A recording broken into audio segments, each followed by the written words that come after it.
Hey everybody, welcome to another episode of So Tell Us Time. We're so excited to be here with you guys today. In fact, look at Troy and I, we're wearing green in honor of yesterday being St. Patty's Day. Yes, I know we're a day late with this episode as far as it being St. Patty's Day, but we're still honoring St. Patty's Day with our green shirts. And yes, they are green. I know they probably look a little brownish on the screen, but they are green. So we're being festive.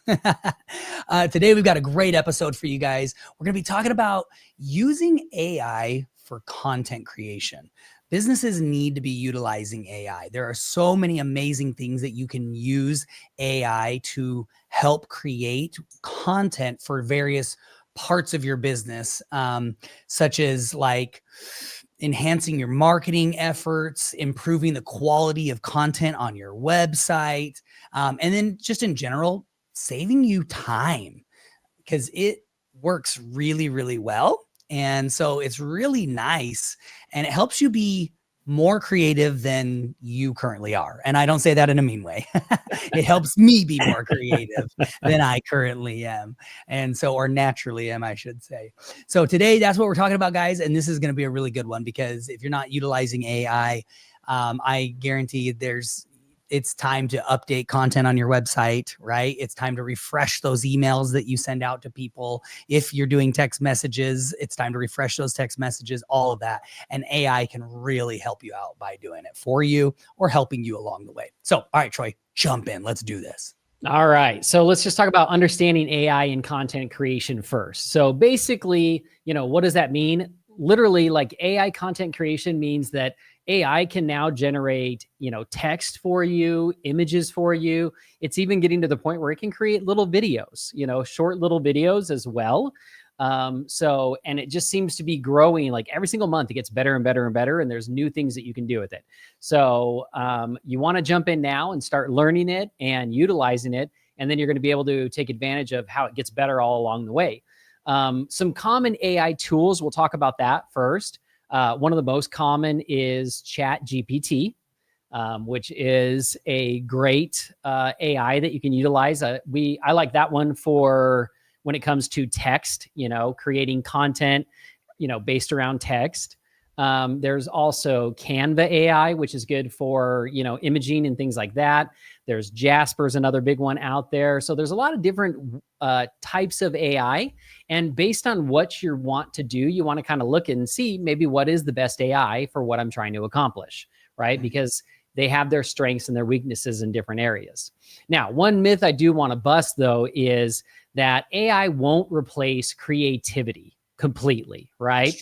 So, but it does enhance it, like Trevor said. It can make things better, but you can't just rely on it to be the creative one that comes up with everything for you, because it can only go so far with creativity. Then we have to, get in there with what we understand about our clients, about our business, and utilize that in there as well. So that's really important to make sure that we're utilizing it as a tool or a way to enhance things, but not completely replace us, in this part of the business. So let's talk about, practical ways that you can use AI for content creation. One of the ways you can do is when it comes to like blog writing and social media content. So AI is great at generating like blog outlines. Now, you're probably saying to yourself, well, can't it just write the entire blog post for me? And the answer is yes, it could write the entire blog post for you. But here's the problem. Number one, it's not going to totally understand your avatar, right? And you want to put in and customize that content based on your business and your services and what you offer. So you're going to customize it to you and your business and to your clients. The other thing is Google is looking at content and it is detecting or trying to detect AI generated content. So, and the reason why they're doing that is because, of course, there's a lot of people out there that are going, hey, like I could just use AI to generate thousands and thousands of pages of content. I can flood Google with it. And then hopefully I can rank on the first page of Google because I flooded it with all of this content. And of course, that's not what Google wants. Google is always focused on quality content over quantity of content, right? So it's really important that, so Google is actually utilizing technology to detect AI, and they're looking to make sure that you're not just, spitting stuff out of AI, putting it on your website, your blog, your social media, and it's not customized to you at all.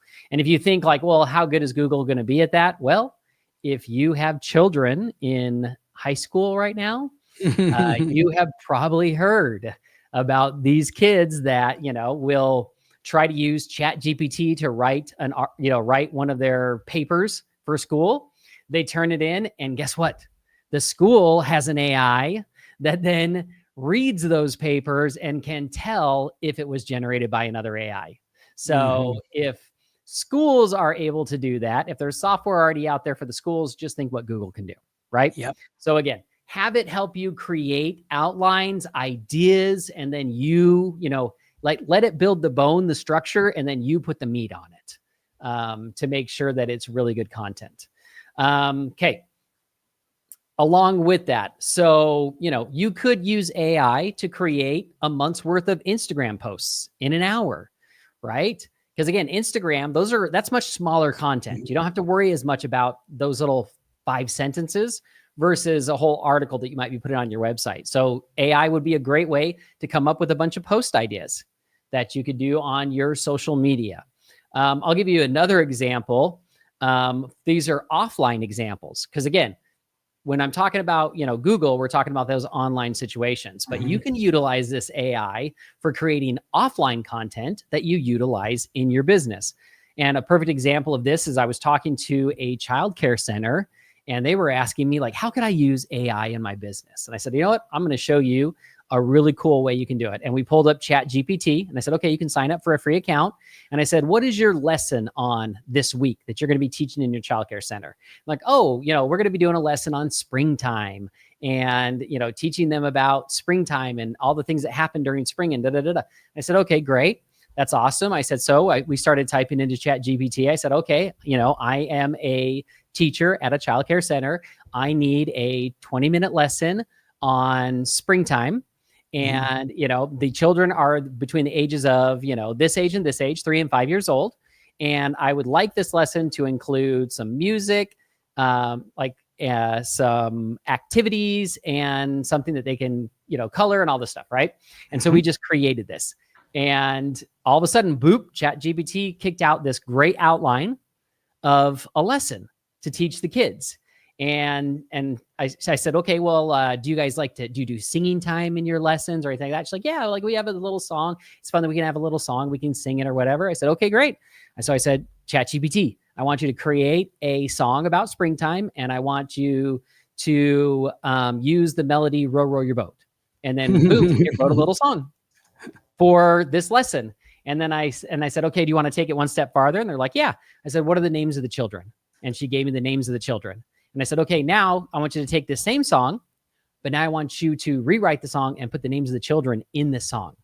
And ChatGPT rewrote the song. And it was awesome. And literally in about 10 minutes or so, we created an awesome lesson plan for, her class. So I want you to think about those kind of things. Again, we were directing ChatGPT what we wanted it to do. We were giving it ideas. We were, but it was able to do a lot of the work for us. So that's an offline example of something you can do.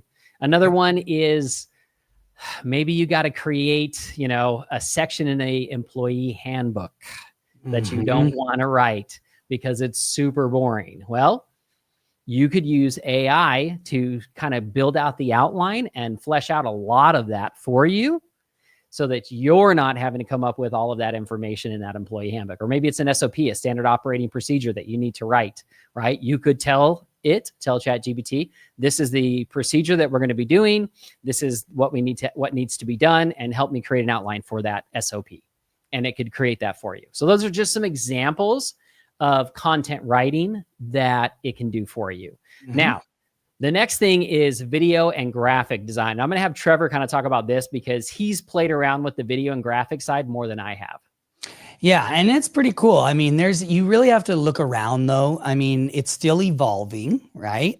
And a lot of programs and systems are incorporating AI into them. So if you're used to using something, for instance, like Photoshop or Canva or some of these other programs, a lot of them already have AI built into it now. They've recently released where there's AI and it can help you out. There's some good ones out there. I mean, ChatGPT has Dolly, and for video, for image creation, they've got Sora for video creation. And so it's really just about kind of finding the program that you're used to using and then utilizing and seeing if that has AI built into it. It makes it really nice. I mean, the one thing that AI struggles with right now is words. They struggle with words, meaning on images, within images. I try to make all of my images without words. And so it's like the key there, or the little tip or trick I'd give you, is create the image, just have it create an image with no words, and then take it into a program like Canva or Photoshop and go ahead and add your words to those images. But yeah, there's some pretty sweet programs out there and you just kind of got to look around, but it's amazing. I mean, it makes getting things done, it cuts that down a lot. It cuts down a lot of time that it takes to think of an idea and then go look around and create graphics. And, hopefully most of you aren't doing a lot of that, but on often, like we do, obviously, because we're making graphics for clients and for all of our own marketing materials and things. But that's something to think about, is utilizing it for some simple situations like your emails that you send out. Well, let's make your emails look a little nicer. Let's add a graphic to the email. Let AI create that graphic for you, so you're not trying to go and purchase a photo from like a photo program or something like that. You never want to copyright. You'll get nailed for that. So you don't want to just pull images off of the web. But yeah, sprucing up things like emails and even graphics for your website, things like that. It's coming a long way. So it's pretty cool. Yeah, I agree with Trevor 100%. I was using it the other day for a presentation, and I ran into the same problem he talked about. Like, I was trying to create a graphic where it had some words in it, and it just kind of kept messing the words up, and it was a little frustrating. And so then I just said, you know what? I want a graphic. I don't want any words in it, right? And I think that what I said was, I need a it was for a childcare center, for a presentation I was doing for childcare centers. And I said, I want a graphic of children and parents happy in a room at a childcare center. And boom, it created a beautiful graphic, no words in there, but a beautiful graphic that I could utilize in that presentation. And I love what Trevor's talking about with the emails, right? Adding in a simple graphic into an email makes it look so much better. And you don't have to create the graphic yourself or go take it from somewhere else where you might be breaking copyright. Yeah. So that's really important. Okay. So the next thing is, let's talk about email a little bit more, email and ad copywriting. So this is another great place to utilize AI, right? You can do AI generated email sequences for promotions or for follow-up. Maybe you have a special that you're going to be running in the month of April, and you're like, okay, I want to send an email out to all of my clients and let them know about this special. Well, great. You could use AI to go in there and say, look, I want to create an email, that goes out. The great thing you can even do is you can even have it create email campaigns. You can say, look, I want to send out 3 emails about this special that I'm running, and just put in the information in the prompt, and then it will create those emails. Now, again, you may have to go in and edit and change things, and that's great. Customize it, but it gives you kind of that structure where you're like, okay, I just need to tweak this to get it exactly what I want it to be. Exactly. So email is a great way to do it. Another thing too is, if you're struggling to respond to an email, if you have an email that you receive from somebody and you're just kind of struggling, like, how should I word this? How should I respond to this email? AI can be a great way to, come up with a good way to respond to that email. So, we've had our employees do that before, where they receive an email. They're like, I'm not quite sure. Like, I want to say this, but I'm not sure how to word it so that it comes across correctly. And we just say, hey, you know what? Put the email in, tell ChatGPT what you want, and see what it comes up with, right? And it helps them come up with ideas. Again, the key is coming up with ideas that gets your brain going. So that's a great way to use AI for email and ad copywriting. So another thing too is printed materials, right? Again, offline, it's really good for offline, right? So maybe you have a flyer that you're going to be creating that you want to get out there, and you're like, okay, I've only got so much space and so many characters that I can put on this flyer that's going out. Go to ChatGPT and just ask it, give me 10 different ways to say this. And it will give you 10 different, versions of it that you can then go, oh, you know what? That's the perfect one. That's the one it's, that I'm going to use on this ad. So for printed materials, it's awesome as well to help you come up with some great ideas. All right. The last thing we're going to talk about is website content. And again, I'm going to go back to my caveat that we don't want AI to write all of the content on our website because Google is going to recognize it. Yes. And it's not going to give us the credit that we want, right? Especially when it comes to ranking in the search engines. But you can utilize it to give you some great ideas. You can utilize it for maybe a little bit of content on your website. So for example, maybe your website designer says, hey, look, we really need a frequently asked questions section on your website. So give me the top 10 questions that people ask and the answer to that. Well, sure, you can sit down and write all of that, or you can go into ChatGPT and you can tell it, hey, look, I am a carpet cleaning company in San Diego, California, and I need to write 10 frequently asked questions and answers for my website. Please create 10.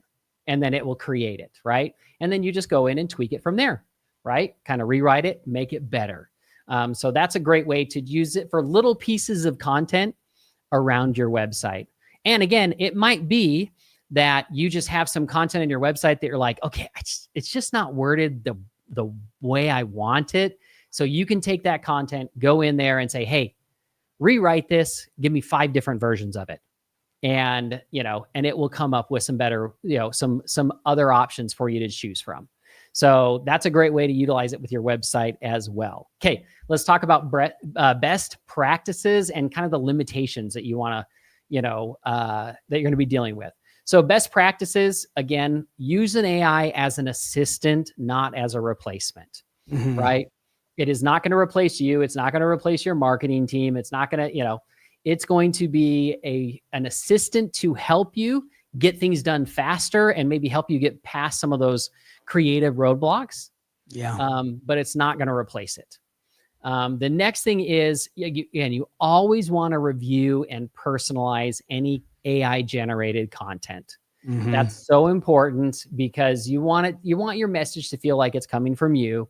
So that, just take it and personalize it. Well, and you got to make sure it can do wonky things. This stuff is all still in development, right? So you want to be paying attention. If you're just pumping stuff out and posting it and doing it, you're going to get some people going, what are you talking about? Yeah. And that's actually a really good point. I actually saw someone demoing an AI product the other day, and they were using it for content creation in a marketing campaign. And they were creating quite a bit of content, like multiple paragraphs.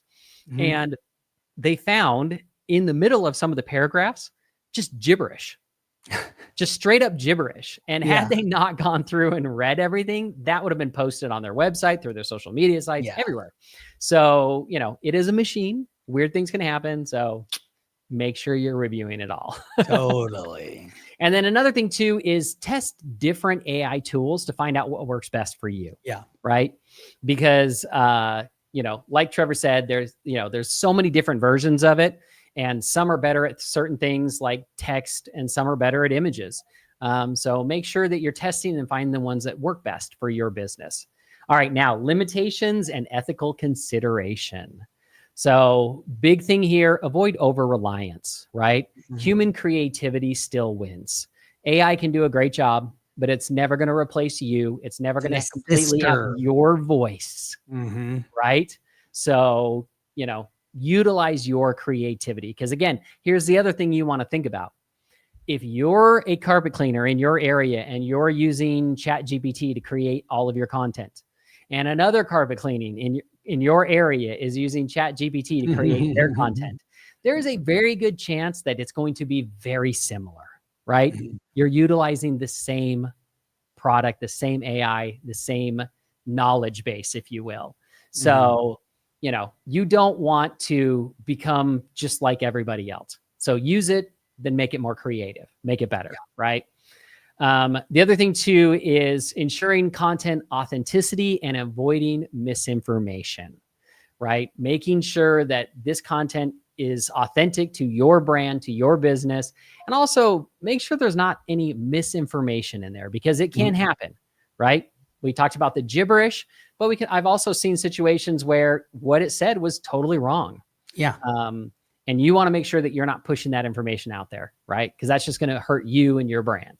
And then again, remember that AI is a tool, but strategy and branding are human-led, meaning that you're not going to have AI come up with your marketing strategy for the year. You need to have, it needs to be human-led behind that. So those are a lot of the limitations. Anything else, Trevor, you want to add before we get to the homework?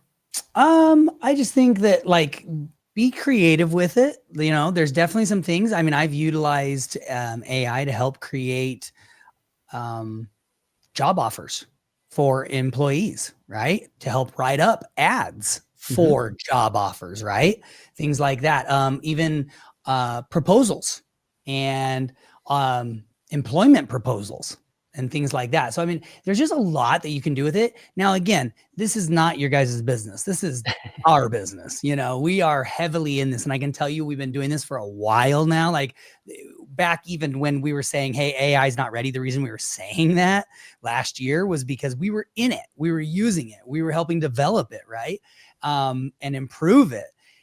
And it has come a long way. But we are still getting even better and better every single day, Troy and I personally, because we live in this world. So just be careful with it, right? Like we always are. I'm going to give you that caution of always be careful. A lot of people are just like, it's everything. And I'm like, it's not everything. It's not everything. And so it's got some really good stuff. I mean, and you guys know we've launched so tell us if you're a customer, you already know about this. And if you're not, you're just a listener. Awesome. Like we've launched our So Tell Us AI receptionist that answers phone calls, that helps schedule appointments, takes care of leads, answers questions, takes care of support, does a web chat, runs the web chat on people's websites. So we've got a lot of AI stuff going on, and the future is awesome for AI. But just don't get wrapped up into it, because there's a lot of people out there that will get you wrapped up. They'll get you wrapped up in it because they want to sell you. They want to sell you $10,000 setups. I mean, I'm telling you, I've seen people pay $50,000 in setup and $10,000 a month for their AI, which is nuts, just absolutely crazy, because I look at what we provide with our receptionist right now, and our pricing is very, very affordable. So it's nothing like those kind of prices. So don't get wrapped up, because there will be a lot of people. If you start researching AI and stuff, there's going to be a lot of gurus and experts out there that are going to try to suck you in and get you signed up for their expensive services. So I was going to say, yeah, I was actually just talking to someone the other day, and they were telling me about someone they knew that paid $50,000 for a course to learn how to write AI prompts. $50,000. And I'm thinking, oh my gosh, you could have just worked with the right team. Yes. And let them do it. That's one of the keys. I was talking to another business owner the other day, and they're like, well, can I, we were talking about the AI receptionist and all of the amazing things that it can do. And it's like, well, can I just learn how to prompt it and teach it and do everything on my own? And, and I was like, okay, nothing against you as a business owner, but that's not your expertise, right? You need to be focused on growing your business, not focused on how to teach a machine to do this, that, and the other. That's called getting in the weeds. You're getting in the weeds, instead of doing what you're supposed to be doing, which is whacking them weeds down, right? You're getting in the weeds. And that's what I told him. I said, you just need to work with the right team. And he's working with us, and I said, it's all about having the right team. We can take care of it in a fraction of the time that you would be able to take care of it. And we can do it right. Whereas you might, again, it's a machine. You could mess everything up and then have to start all over. And it's very simple. Like I always say to my my clients, I say, listen, okay, you're a roofer. Would you ever recommend I replace my roof on my own? No, you would not. Like, are you a carpet cleaner? Would you want me cleaning my carpets myself? Like, no, you don't. You're the professional. It's the same thing, right? Work with the right professional. If you can trust them, right? That's the key, is always being able to trust people, but and working with the right people. And when you do, you don't need to learn how to do it yourself. It's not your business. It's you do you, and let the people who are the experts that actually perform for you, let them do what they do, right? All right. Okay, let's jump into the homework, Troy. So this week, what we want you to do is figure out one place in your business, whether one piece of your business where you can utilize AI to help you improve the content that you currently have. So whether that's looking at your website and seeing if maybe you can play around with rewriting some of that content using AI, or the emails that you currently send out to customers, like maybe pre-written emails. Play with it. That's the great thing about this is you're not committed to having to change it, but you can play with it. You can take the existing one, paste it in, and say, rewrite this better, focus on this. This is what my business is. You want to teach the AI. And that's what Troy talked about with AI prompts. But anyways, the point is, look at your business, text messages, emails, website content, maybe just start there and see, is there something this week that you can improve to be better for your new customers coming on and experiencing you maybe next week, right? All right, guys. Well, we absolutely love you. We appreciate you. And we are super excited to be with you. It's 2025. And I don't know about you, but we're loving it. This is a great year. A lot of great things happening. And I think businesses are going to just see it continue to do this. Whereas, for us last year, it's like it went up for the first few months and then it was like, phew, and a lot of people felt that, right? So we're excited about this year, guys. We'll talk to you later, and we'll see you on the next episode of So Tell Us Time.